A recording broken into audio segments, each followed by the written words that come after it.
உங்களை தேடி வரும் ஞாயிறு சிந்தனை.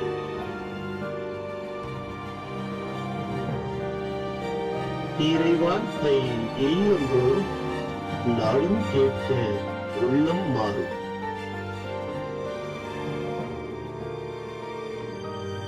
Mercy of God Tamil. இயேசுவில் எனக்கு மிகவும் பிரியமுள்ள சகோதர சகோதரிகளே, பொது காலத்தின் 8வது ஞாயிற்றுக்கிழமையை நாம் கொண்டாடுகிறோம். ஆம் அன்புக்குரியவர்களே, இயேசு ஒவ்வொரு நாளும் ஒவ்வொரு ஞாயிற்றுக்கிழமையும் இறை வார்த்தை வழியாக நம்மோடு பேசுகிறார். இறை வார்த்தை வழியாக நமக்கு நல்ல போதனைகளை, படிப்பினைகளை, நம் வாழ்வுக்கு தேவையான நல்ல படிப்பினைகளை நமக்கு தருகிறார். குறிப்பாக கடந்த 2 வாரங்களாக நாம் பார்க்கிறோம், ஆண்டவருடைய அந்த சமவெளி பிரசங்கத்தை பார்க்கிறோம், சமவெளி போதனையை நாம் பார்க்கிறோம். லூக்கா நற்செய்தியிலிருந்து இயேசு மலை மீது இருந்து இறங்கி தம் சீடர்களோடு வருகிறார். அங்கு பெருந்திரளான மக்கள் கூட்டத்தை பார்க்கிறார். அவர்களுக்கு இயேசு போதிக்கிறார். எவ்வாறு போதிக்கிறார் என்றால், ஏழைகளே நீங்கள் பேறு பெற்றவர்கள், இப்போது அழுபவர்களே நீங்கள் பேறு பெற்றவர்கள், உங்களை மக்கள் வெறுக்கும் பொழுது நீங்கள் பேறு பெற்றவர்கள் என்றெல்லாம் அவர்களுக்கு ஒரு புதிய படிப்பினையை கொடுத்ததை நாம் கடந்த வாரத்திற்கு முந்தின வாரம் சிந்தித்தோம். அன்புக்குரியவர்களே, மீண்டும் கடந்த வாரத்திலே இயேசு இன்னும் ஆழமாக சென்று பகைவர்களை மன்னித்தலை பற்றி பேசினார். ஏனென்றால் யூத சமுதாயம் கண்ணுக்கு கண் பல்லுக்கு பல் என்று வாழ்ந்த ஒரு சமுதாயத்திற்கு இயேசு ஒரு புதிய படிப்பினையை கொடுத்ததை நாம் பார்த்தோம். அதாவது, நீங்கள் உங்கள் பகைவர்களை மன்னியுங்கள், ஒருவன் உன் கன்னத்தில் அறைகின்ற பொழுது அவனுக்கு நீ மறுக்கணத்தையும் காட்டு என்று சொல்லி ஒரு புதிய படிப்பினையை கொடுத்ததை நாம் கடந்த வார நற்செய்தியிலே பார்த்தோம். அன்புக்குரியவர்களே, அதனை தொடர்ந்து இயேசு இன்னும் தொடர்ந்து அந்த மக்கள் கூட்டத்திற்கு போதித்து கொண்டிருக்கிறார்.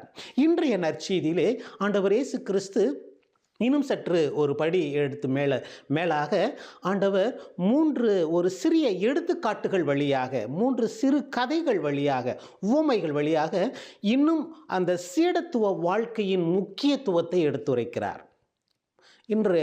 இன்றைய நற்செய்தி ஒரு கேள்வியுடன் தொடங்குகிறது. இயேசு ஒரு கேள்வி கேட்கிறார் தம் சீடர்களை பார்த்து. என்னவென்றால், பார்வையற்ற ஒருவர் பார்வையற்ற வேறொருவருக்கு வழிகாட்ட இயலுமா? இருவரும் குழியில் விழுவரல்லவா? சீடர் குருவை விட மேலானவர் அல்ல, ஆனால் தேர்ச்சி பெற்ற எவரும் தம் குருவை போல் இருப்பர். பார்வையற்ற ஒருவர் இன்னொரு பார்வையற்றருக்கு வழிகாட்ட முடியுமா என்று சொல்லி, அதாவது பார்வையற்ற ஒருவர் எப்படியாவது வழிகாட்ட முடியுமா? இருவரும் சேர்ந்து பள்ளத்தில் குழியில் விழுந்து விட மாட்டார்களா என்று சொல்லி அந்த கேள்வியோடு தொடங்குகிறார். பாருங்கள் அன்புக்குரியவர்களே, இதிலே இந்த பார்வையற்ற ஒருவர் இன்னொருவருக்கு வழிகாட்ட முடியுமா, பார்வையற்றவர்களுக்கு வழிகாட்ட முடியுமா என்று கேட்கிறார். இப்போ இயேசு இந்த நற்செய்தியிலே ஏதோ பார்வையற்றவர் என்ற உடனே உடல் ஊனத்தை பற்றி இயேசு பேசவில்லை. மாற்றுத்திறனாளிகள் நமது நண்பர்கள் இருக்கிறார்கள். இயேசு இந்த இடத்திலே ஒரு இந்த உடலில் உள்ள இந்த பார்வையற்ற நிலையை பற்றி பேசவில்லை. மாறாக இயேசு நமது உள்ளத்தின் பார்வையற்ற நிலைமையை பேசுகிறார். அப்படி என்றால் உள்ளத்தின் பார்வையற்ற நிலை என்னவென்றால், ஒரு சிலர் இருப்பாங்க இல்லையா நம்ம ஊரில், அப்படியே பெருமையாக பேசிக்கிட்டு இருப்பாங்க, மண்டையில் ஒன்றுமே இருக்காது. இந்த பெருசாக பீத்திக்குவாங்கன்னு சொல்லுவாங்க இல்லையா நம்ம ஊரில், ஒன்றுமே இருக்காது. ஆனால் அவங்க பேச்செல்லாம் பார்த்திங்கன்னா பெரும் பேச்சாக இருக்கும். அவங்க வயசுக்கும் அவங்க பேச்சுக்கும் சம்மந்தமே இருக்காது. அவங்களுடைய எக்ஸ்பீரியன்ஸுக்கும் அவங்களுடைய வாழ்க்கைக்கும் அவங்களுடைய பேச்சுக்கும் இதவே இருக்காது. அப்படியே பெருமையாக பேசுவாங்க. அப்படி ஒரு மனநிலையில் உள்ள ஒரு மனிதர் இன்னொரு மனிதனுக்கு வழிகாட்ட முடியுமா? அப்போ இந்த இடத்துல இயேசு 2 பேரை நமக்கு முன்னாடி வைக்கிறார். ஒருவர் பார்வையற்ற ஒருவர் வழிகாட்ட நினைக்கிறார், அவரை பின்தொடர்கின்ற ஒருவர் வழி செல்ல நிற்கிறார். இப்போ இந்த பார்வையற்ற மனிதர் தன்னிலை உணர்ந்திருக்க வேண்டும் அல்லவா? எனக்கே பார்வை இல்லை, எனக்கு ஒரு சில விஷயங்கள் தெரியாது. அப்போது என்னுடைய நிலை அறிந்து நான் என்னுடைய இடத்தை தேர்ந்தெடுக்க வேண்டும். எனக்கே ஒன்றும் தெரியல. அப்போ நான் வழிகாட்டுதல் அடுத்தவருக்கு வழிகாட்டுகின்ற ஒரு பணியை எடுக்கலாமா? எடுக்கக்கூடாது.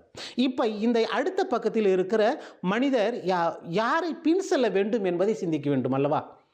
நம்ம இந்த உலகத்தில் இப்போ யாரெல்லாம் பார்த்தீங்கன்னா, யாரையெல்லாம் ஒரு ஒரு சும்மா ஒரு ஒரு மெசேஜ்லேயோ ஒரு சின்ன ஒரு ஃபேமஸ் ஆகிட்டா உடனே அவங்கள நம்ம எல்லாம் ஃபாலோ பண்ணிடுறோம்.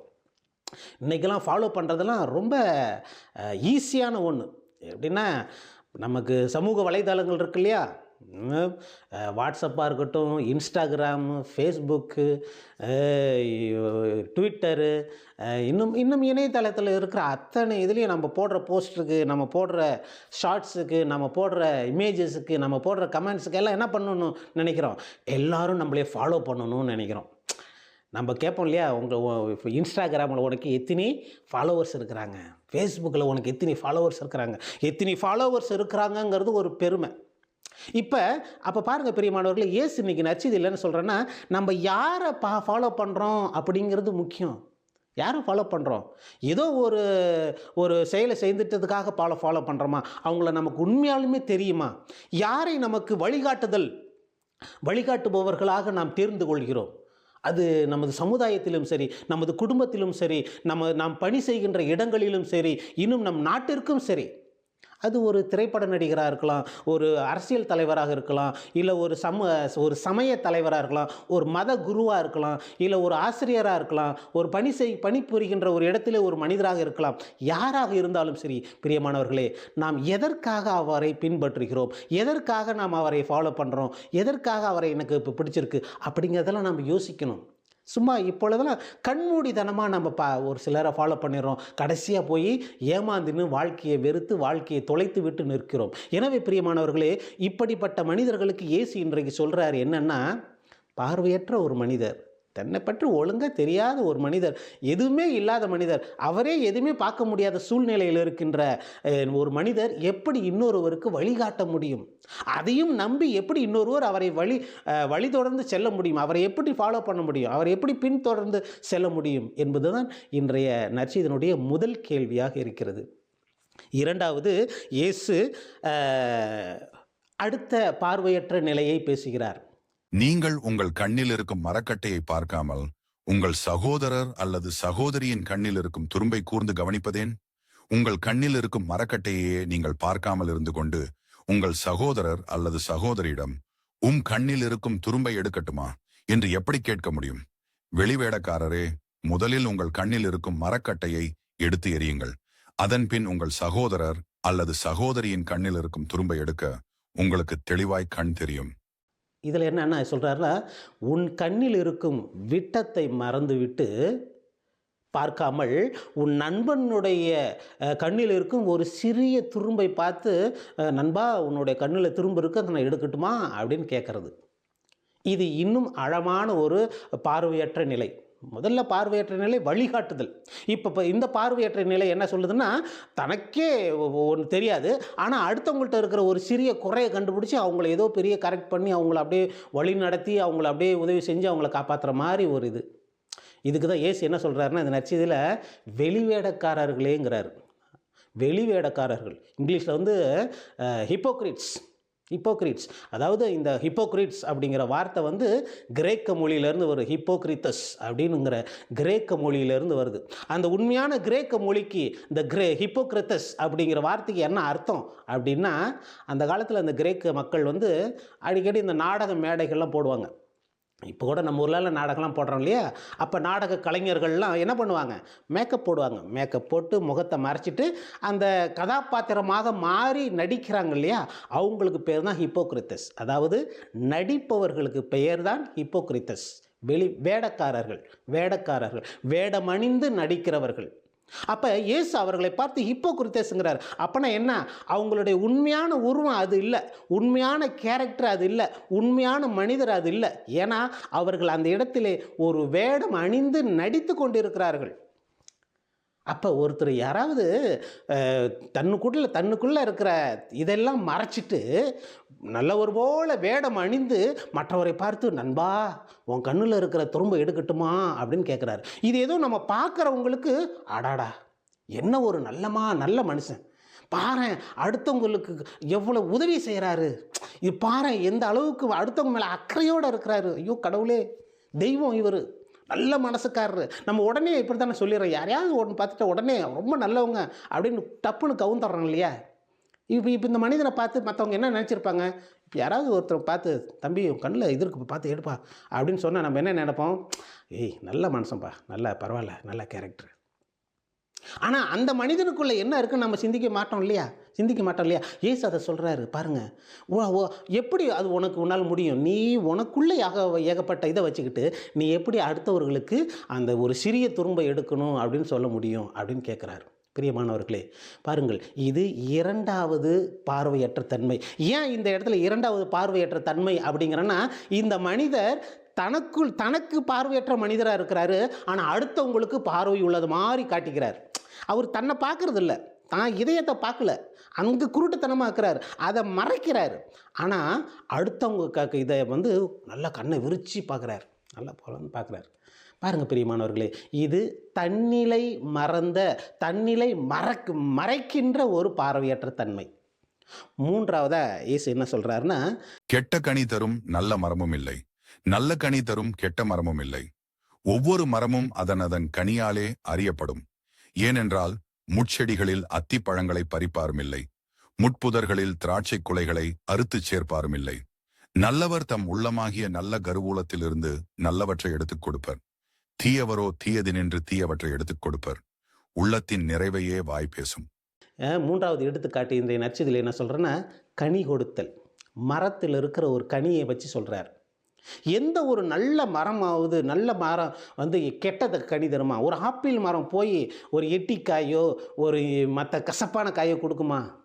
இல்லை ஒரு கெட்ட மரத்திலிருந்து, ஒரு எட்டி மரத்திலிருந்து, ஒரு வேறு ஏதாவது ஒரு விஷ செடியிலிருந்து நல்ல ஒரு சுவையான இனிப்பான பழம் அப்படி கிடைக்க முடியுமா? சாப்பிட முடியுமா? இல்லையே. கெட்ட மரம்னா அது கெட்ட கனி தான் கொடுக்கும். நல்ல மரம்னா நல்ல மரம் தான் கொடுக்கும். புளிய மரம்னா புளிய பழம் கொடுக்கும். நெல்லிக்காய்னா நெல்லிக்காய் கனியை கொடுக்கும். ஆப்பிள் மரம்னா ஆப்பிள் மரத்தை கொடுக்கும். இல்லை ஒரு விஷ செடியாக இருந்தால் அது விஷ கனியை தான் கொடுக்கும். அப்போ பிரியமானவர்களே, இப்போ இந்த 2 முதல் உதாரணங்களை சொல்லிவிட்டு மூணாவது என்ன சொல்கிறாருன்னா, ஒரு மனிதனை நான் எப்படி தேர்ந்தெடுக்க வேண்டும், நான் யாரை பின் செல்ல வேண்டும், நான் யாரை ஃபாலோ பண்ணணும், யாரை எனக்கு வழிகாட்டுதலாக நான் தேர்ந்தெடுக்க வேண்டும் அப்படின்னா, அவர்களுடைய கனிகளிலிருந்து நான் அவர்களை தேர்ந்தெடுக்க வேண்டும்ங்கிறார். கனிகள்னா என்ன? அவருடைய செயல்பாடுகள், அவர்களுடைய வார்த்தைகள் எப்படி இருக்குது அதங்கிறது நான் சிந்திக்கணும். பிரியமானவர்களே பாருங்கள், ஒரு மனிதனுடைய செயல்பாடுகள், அவருடைய உள்ளம் அவருடைய செயல்பாடுகளினாலும் அவர்களுடைய வார்த்தையினாலும் வெளிப்படுது. அவர்களை அப்படி கண்டுகொள்ள வேண்டும் என்று சொல்கிறார். எனவே கடைசியில் இந்த நற்செய்தியினுடைய கடைசியில் இயேசு ஒரு அருமையான வார்த்தையை சொல்லி முடிக்கிறார். உள்ளத்தின் நிறைவே வாய் பேசும். உள்ளத்தின் நிறைவே வாய் பேசும். நம்ம நினைக்கிறோம், ஒரு சில மனிதர்கள் ஏன் இவங்க பொழுதுனைக்கும் எப்போ பார்த்தாலும் குறை மட்டுமே சொல்லின்னுக்கிறாங்க. பாருங்கள், நம்ம ஊர்லலாம் சமுதாயத்திலாம் ஊருங்கள்லாம் இதெல்லாம் ரொம்ப ஜாஸ்தி. அதெல்லாம் ஒரு சிலருக்கு ஒரு வியாதியாகவே இருக்கும். பக்கத்து வீட்டுக்காரங்க சேர்ந்து உட்காந்துட்டாங்கனாவே அடுத்தவங்க கதை மட்டும்தான் பேச ஓடும். அப்படியே அது பேச ஆரம்பித்தா நாள் கணக்கில் ஓடும். அவங்க அப்படி, இவங்க அப்படி, அந்த குடும்பத்தில் அப்படி, இந்த குடும்பத்தில் அப்படி, அந்த பையன் அப்படி, இந்த பிள்ளை இப்படி, அந்த பிள்ளைங்க எப்படி, இந்த பிள்ளைங்க அப்படி, இப்படி அடுத்தவர்களை பற்றியே பேசி பேசி பேசி பேசி நம் காலத்தை கழிக்கிறோம். அது ஒரு சில நேரத்தில் என்ன ஆயிடுதுன்னா, அது ஒரு பெரிய போதை மாதிரி ஆகுது.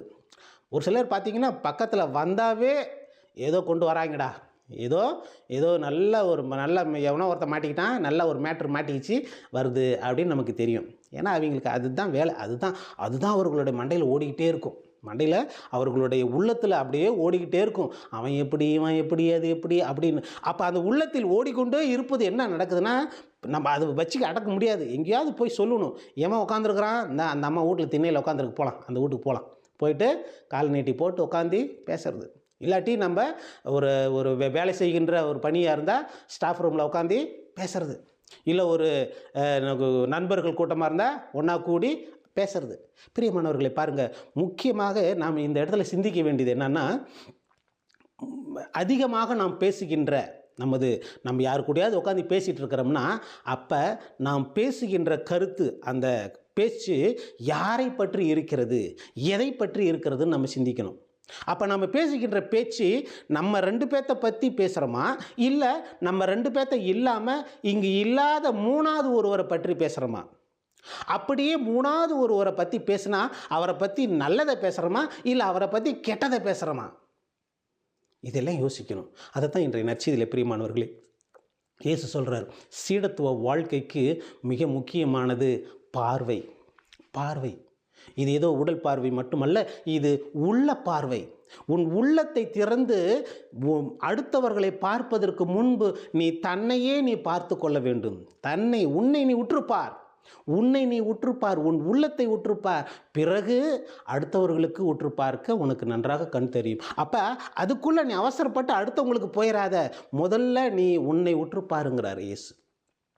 தன்னையே இந்த சுய ஆய்வு செய்து தான் நம்ம அடுத்தவர்களுக்கு உதவி செய்வதாக இருந்தாலும் சரி, தன்னை நாம் முதலில் ஆராய்ந்த பிறகு மற்றவர்களுக்கு நாம் அதை செய்ய வேண்டும் என்று இயேசு இந்த நற்செய்தியிலே சொல்கிறார். பிரியமானவர்களே, தொடர்ந்து இயேசுவினுடைய போதனையை நாம் சிந்திப்போம். வருகின்ற வாரம் நாம் இந்த வருகின்ற புதன்கிழமை விபூதி புதன், அது திருநீற்று புதனோடு நமது தவக்காலத்தை தொடங்க இருக்கிறோம். அன்புக்குரியவர்களே, இந்த தவக்காலமானது நமக்கு ஆண்டவருடைய அருளை பெற்று தருகின்ற ஒரு காலமாக இருக்கிறது. எனவே இந்த வருகின்ற 40 நாட்கள் தவக்காலங்களிலே நாம் ஒரு சில நல்ல கட்டுப்பாடான வாழ்க்கையை வாழ நாம் முயற்சிப்போம் இல்லையா? அப்போ இந்த தவக்காலத்துக்கு நாம் அடுத்தவர்களை பற்றி அதிகமாக பேச மாட்டேன்ங்கிற ஒரு நல்ல ஒரு முடிவை கூட எடுக்கலாம். இது ஒரு நல்ல ஒரு ஒருத்தல் முயற்சியாக இருக்கலாம் இல்லையா? நல்ல ஒரு ஒருத்தல் முயற்சி. நான் அடுத்தவர்களை பற்றி பேசவே மாட்டேன், அடுத்தவர்களை பற்றி இனி தவறாக நினைக்க மாட்டேன், அடுத்தவர்களை பற்றி பேசணுன்னாவே நான் கொஞ்சம் அப்படியே வாயை சைலண்ட்டாக வச்சுக்குவேன். இது ஒரு அருமையான ஒருத்தல் முயற்சி. இது இயேசுவை நாம் பின்தொடர ஒரு சீடத்துவ வாழ்க்கைக்கு நல்ல ஒரு தயாரிப்பாக இருக்கும். எனவே பிரியமானவர்களே, வருகின்ற இந்த தவ காலத்திற்கு நம்மையே நாம் தயார்படுத்த இயேசுவினுடைய சீடர்களாக வாழ முழுமையான பார்வை உள்ளவர்களாக, தன்னை ஆராய்கின்ற நல்ல உள்ளம் கொண்ட மனிதர்களாக வாழ தொடர்ந்து ஜெபிப்போம். ஆமென்.